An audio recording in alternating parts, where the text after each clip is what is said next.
In less than 10 minutes, let me show you how to cut and sew your own perfect silk skirt.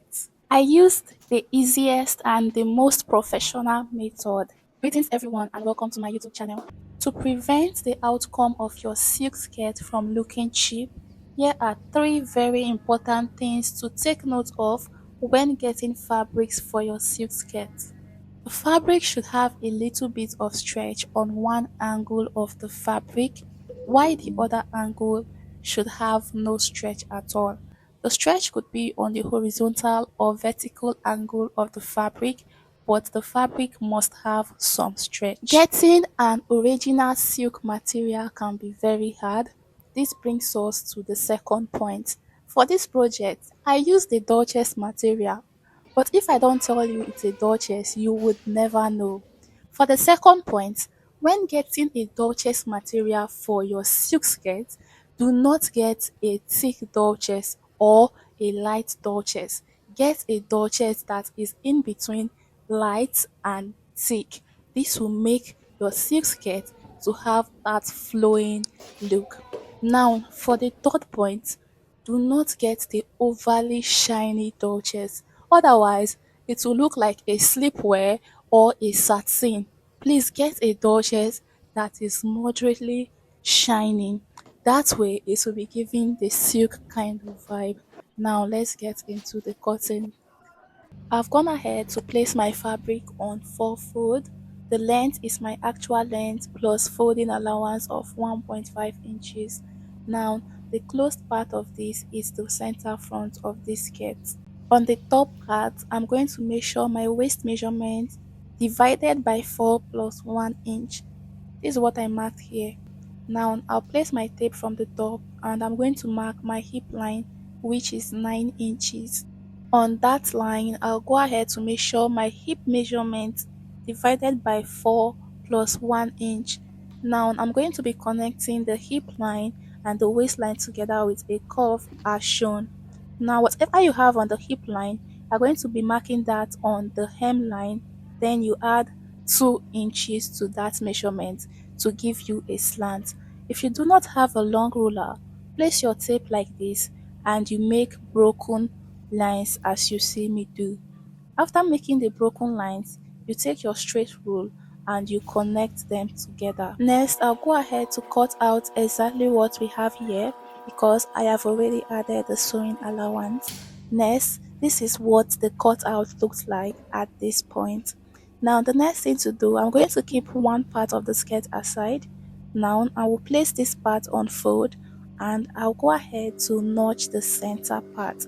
Do the same for the second part. So I quickly went off camera to join the skirts together, right side facing right side.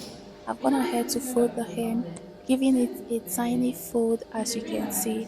Now to get the perfect join at the side, to avoid getting squeeze line, I recommend you pin it down before you join the both sides together, either for a silk or for a Duchess. For the hip line, now while you sew this, make sure you blend the hip line perfectly. Do not just sew randomly, otherwise you are going to be having a funny hip line. So you can do this blending while you are cutting or you can do it while sewing. But I recommend you do it while sewing because while cutting the fabric can be very slippery. So as you can see here, I went ahead to what blend the hip line to go perfectly into Even the other trousers too part is fine and to too. avoid having a My funny madam ear sister. part. So Ha! this is I what you never should do see while person you with card sew. like. Now Okay, this I is the breast skirt movie. waist. This is my cutout band. This cutout band is 3.5 inches wide. Now this band was cut on a bias, Thank you. so it has a bit of stretch. Next, I'm going to place the skirt waist on it like this, pin it up by the side, and I'm going to cut it out following the side shape of the skirt. The elastic I'm The using first is time I 1 dey inch start to wide and dey I do cut this out thing, my exact I waist no know measurement say I go save my divided by strength. I 2, go dey okay? talk, dey So I follow. have two pieces of this elastic band, one for the front and the other one for the back. Next, I've gone ahead to join the elastic sides together like this. I'll go ahead to place the both sides together and I'll go ahead to notch the center of one part. We'll call this center 1 and the center of the other part center 2. So these are my notches. Just give it a tiny notch for center 1 and center 2. I've also gone ahead to notch the band that we cut out like this. All I did was place the sides together and get the centers of both corner. I've also joined it together. Next, I'll take my elastic band and I'm going to place it in as you see me do. Next, we are going to pin this up, making sure that the notch parts align. Please don't go and do professional and say you will not pin it up. Please pin it. This is center 1 of the elastic and center 1 of the fabric. Pinning the sides together, center 2 together, and the other side together like this. Because we will not be putting zipper to this skirt, while you sew the elastic to the fabric, you stretch both the elastic and the fabric together as you sew. Because this is cut on bias, it has a little bit of stretch as you can see. So make sure you cut this band on a bias. So you are going to be stretching not just the elastic but the elastic and the fabric as you sew. You do this and you sew this all around.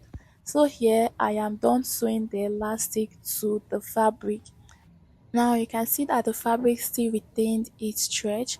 This would make it very easy for you to wear it without a zipper and it will still be able to pass the hip.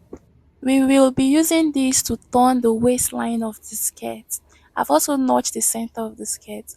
We are going to place this right side facing right side, center notch to center notch, pin it down, the side seam to the side seam, and you pin it down. You go ahead to pin the other notch and the other seam. To achieve a professional finishing, it's a compulsory to pin it down before you sew. Now for the sewing, you ensure you are stretching both the band and the skirt as you sew. So I'll go ahead to sew this all around and we will proceed. So here I have gone ahead to join it and you can see that it still retains the stretch. It is still stretching.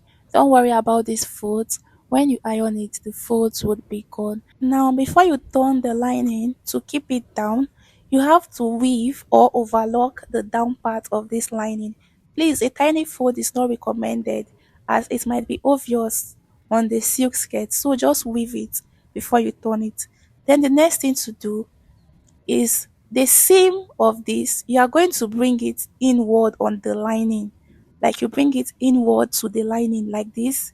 The seam, you just place it inward and you top stitch the seam. Okay, this top stitching would be on the lining. This would keep the seam down and also make the elastic to be very relaxed. Now, after you have done this, you can go ahead to turn in the lining and iron it down. Thank you so much for watching. See you in my next video. Bye.